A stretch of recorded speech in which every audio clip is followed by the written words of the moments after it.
सभापति जी, कल जो घटना घटी, इसी सदन के एक माननीय सांसद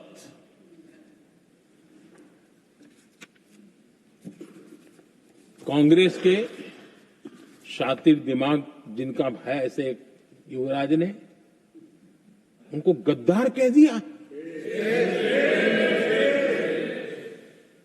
अहंकार कितनी सातवें आसमान पर पहुंच चुका है इनका। और कांग्रेस को छोड़कर के कितने ही लोग निकले हैं, कांग्रेस के कितने टुकड़े हुए हैं, कई लोग दूसरे दलों में गए हैं, लेकिन औरों को तो किसी को गद्दार नहीं कहा उन्होंने। लेकिन कल सांसद को गद्दार इसलिए कहा क्योंकि वो सिख थे। ये सिखों का अपमान था, एक गुरुओं का अपमान था। और कांग्रेस के अंदर जो कूट कूट करके सिखों के प्रति नफरत भरी पड़ी है ना, उसका वो अभिव्यक्ति थी। और इसी सदन के माननीय सांसद है वो, और उनको जरा भी दर्द नहीं, वरना आज खड़े होकर के कह सकते थे कि कल जो हुआ इसी सांसद की गरिमा के अनुरूप नहीं था, हमें खेद है, एक शब्द तो बोल लेते। लेकिन सिखों के प्रति उनके मन में जो नफरत भरी पड़ी है, और इसी के कारण उन्होंने कल, और जिसका परिवार देश के लिए शहादत देने वाला परिवार के वो सदस्य है, उन्होंने अपने राजनीतिक विचारों में परिवर्तन किया, इसलिए गद्दार हो गए। और एक गद्दार शब्द छोटा नहीं है। मेरे देशवासी को कोई गद्दार कहे, ये कैसे देश सहन करेगा? और वो भी एक सिख है इसलिए गद्दार कहना बहुत दुर्भाग्य की बात है। और ऐसे लोग कांग्रेस को नहीं डुबाएंगे तो क्या करेंगे?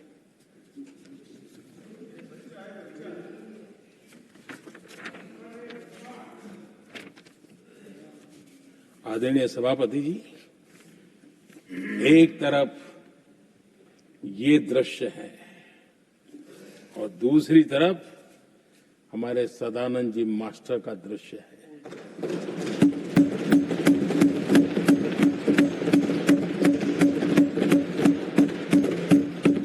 राजनीतिक विद्वेष के कारण उनके दोनों पैर काट दिए गए। भरी जवानी में दोनों पैर काट दिए। कटे हुए पैर से जिंदगी गुजार रहे हैं, लेकिन संस्कार इतने ऊंचे हैं कि वाणी में भी अपशब्द नहीं निकलता है, बर्तन में भी कटुता नजर नहीं आता। गर्व होता है।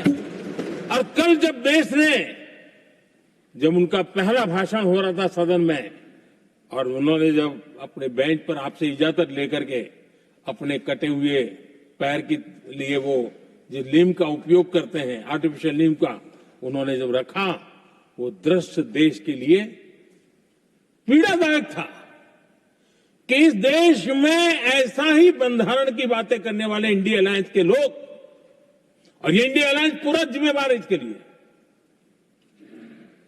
वैचारिक असहमति के कारण एक नौजवान के, और वो भी एक टीचर, शिक्षक के प्रति गर्व से, आदर से देखा जाता है, उसके पैर काट दे। लेकिन उनको कोई खेद नहीं है, उनको कोई दर्द नहीं है। लेकिन मैं मास्टर सदानंद जी को हृदय से अभिनंदन करता हूं कि उन्होंने जिस प्रकार से इतनी भयानक हमले के बाद भी देश की सेवा का अपना व्रत जारी रखा, और आज देश की नीति निर्धारण में अंदर अपना योगदान दे रहे हैं। ये गर्व की बात है। और ऐसे लोगों के सहारे हम राजनीति में जीते हैं, काम करते हैं, देश के लिए जीने मरने की प्रेरणा मिलती है। ये संस्कार हमें पाए हैं, ऐसे लक्षावधि कार्यकर्ताओं के तब से पाए हुए हैं। आदरणीय सभापति जी,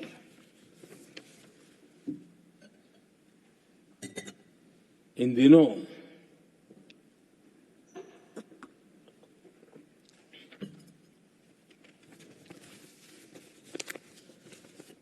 और वैसे कांग्रेस के हमारे साथियों का मुझ पर जरा विशेष प्रेम है, वो स्पेशल प्रेम है। और जब मैं जिम्मेवारी जो मिली है उसके तहत, और जिम्मेवारी न मिलती तो भी देश के लिए जीना तुमने सीखा है। हम विकसित भारत की जमीन मजबूत कर रहे हैं, उसको एक ताकत दे रहे हैं। एक तरफ देश के युवाओं के लिए मजबूत जमीन तैयार कर रहा हूं, तो कांग्रेस मोदी की कब्र खोदने के कार्यक्रम करवा रही है। और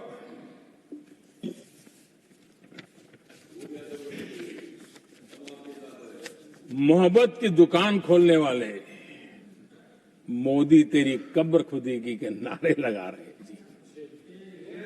ये कौन सी मोहब्बत की दुकान है जो देश के ही किसी नागरिक के कब्र खोदने के सपने देखती हो? ये कौन सा संविधान से उन्होंने सीखा है जो देश के ही किसी नागरिक के कब्र खोदने की बात करते हो? क्या ये संविधान का अपमान नहीं है? क्या ये मानवता का अपमान नहीं है?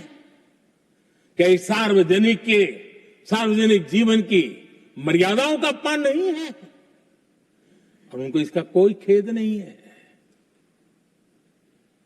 अगर इसके बाद क्या बयान देंगे? बयान देखो, प्रधानमंत्री राज्यसभा में भी रो रहा था।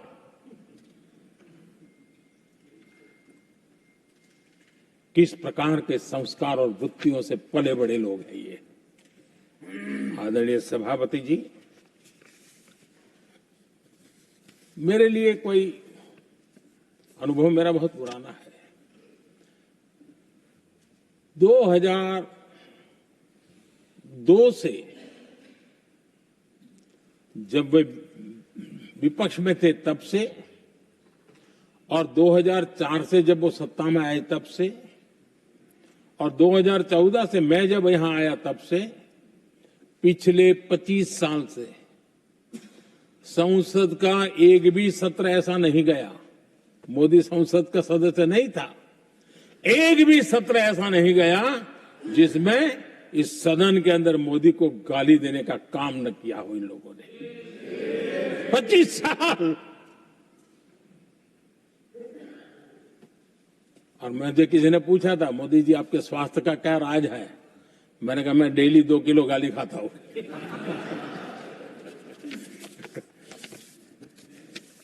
आदरणीय सभापति जी, ये मोदी की कब्र क्यों खोदना चाहते हैं?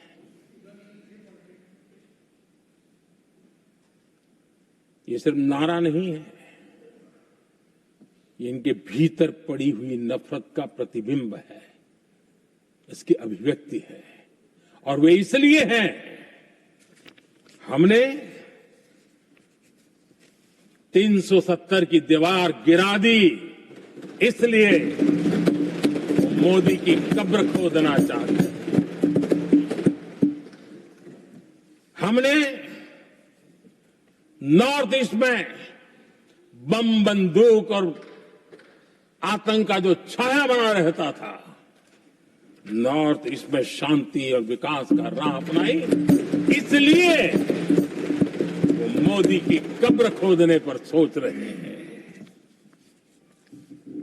पाकिस्तानी आतंकियों को घर में घुस करके जवाब देते हैं, इसलिए मोदी की कब्र खोदने की बात करते हैं। ऑपरेशन सिंदूर करते हैं, इसकी उनको परेशानी होती है और इसलिए वो मोदी की कब्र खोदते हैं। माओवादी आतंक से देश को मुक्ति दिलाने के लिए साहसपूर्ण कदम उठा रहे हैं, इसलिए मोदी की कब्र खोदती है आपको। हमने, नेहरू जी ने देश के साथ बहुत बड़ा अन्याय किया था, सिंधु जल समझौता करके उस सिंधु जल समझौते को हमने एबेंस में डाल दिया। क्या इसलिए आप मोदी की कब्र खोदने के नारे लगा रहे हो? आदरणीय सभापति जी, कांग्रेस की परेशानी कुछ और है। ये पचा नहीं पा रहे कि मोदी यहां तक पहुंचा कैसे, और उनकी परेशानी बढ़ती जा रही है कि भाई पहुंचा तो पहुंचा, लेकिन अब तक टिका क्यों है? और इसलिए वे एक ही रास्ता उनके लिए बचा हुआ लग रहा है कि मोदी तेरी कब्र खुदेगा। आदरणीय सभापति जी, ये तो मान करके बैठे थे। उनका लोकतंत्र, संविधान का कोई लेना देना नहीं। उनको तो लगता है कि प्रधानमंत्री पद उनके परिवार की जागीर है, उस पर कोई और बैठ नहीं सकता। ये जो उनके भीतर में नफरत पड़ी हुई है ना, मोहब्बत की दुकान में जो आग भरी पड़ी हुई है ना, उसका परिणाम है। और इसीलिए कोई क्यों बैठा, हमारा पैतृक अधिकार था, इसलिए मोदी की कब्र खोदने का नारा लेकर के वो चल रहे हैं। आदरणीय सभापति जी, कांग्रेस के शाही परिवार को देश ने दशकों तक अवसर दिया है, ऐसा नहीं है। देश ने आपके लिए भी अपना भविष्य दांव पे लगाया था, लेकिन आपने गरीबी हटाओ के नारे लगाए, गुमराह किया। लाल किले पर से कांग्रेस के एक भी प्रधानमंत्री के भाषण में गरीबी हटाने की बात ना आई हो, ऐसा नहीं हुआ है। लेकिन किसी भी प्रधानमंत्री ने गरीबी हटाने के लिए क्या किया, वो एक बार भी नहीं आया। वो नारे से अधिक कुछ नहीं था उनका। और मोदी ने रास्ता अपनाया गरीब को एम्पावर करने का, गरीब को सशक्त करने का। और मेरे देश के गरीबों को मैं सलाम करता हूं। उन्होंने देश की योजनाओं को समझा, स्वीकारा और अपने सामर्थ्य को बढ़ाने के लिए प्रयास किया। मैं देश के कि हमारी नीतियों पर भरोसा करके, हमारी नीयत पर भरोसा करके उन्होंने भी अपने आप को खपाने के लिए कोई कमी नहीं रखी। और 25 करोड़ मेरे गरीब परिवार के भाइयों ने गरीबी को परास्त किया और खुद गरीबी से बाहर आए हैं। मैं उनको सलाम करता हूं। मेरे 25 करोड़ देशवासी जो निराशा में पड़े हुए थे, दूर एक आशा की किरण दिखाई दी, उठ खड़े हुए और आज हमारे साथ चल पड़े। आदरणीय सभापति जी, 2014 के पहले ये इम्प्लीमेंटेशन की बातें करते थे। हमारे यहां सैकड़ों लोग रेलवे क्रॉसिंग पर मरते थे। स्कूल की बस रेलवे क्रॉसिंग से जा रही है, 20-20, 25-25 स्कूल के बच्चे मरने की खबरें आती हैं।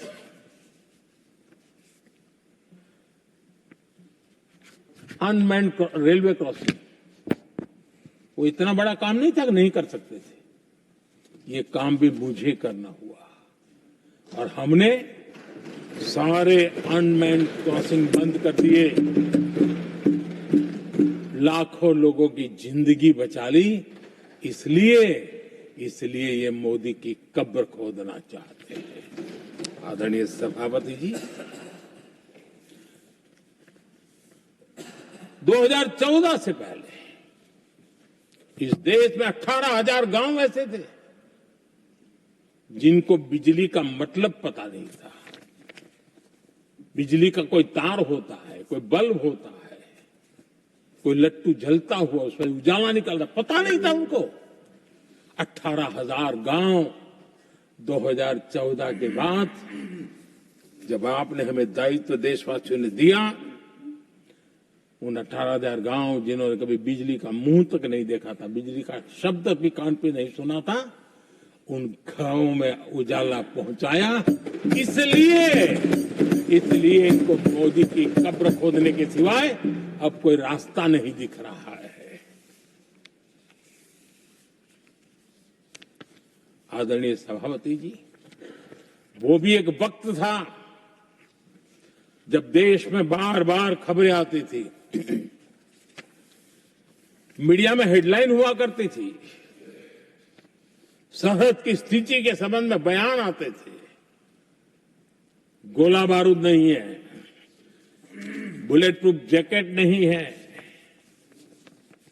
बर्फ के बीच खड़ा है, बर्फ में खड़े रहने के लिए जो जूते चाहिए जूते तक नहीं उसके पास, ये खबरें आती थी।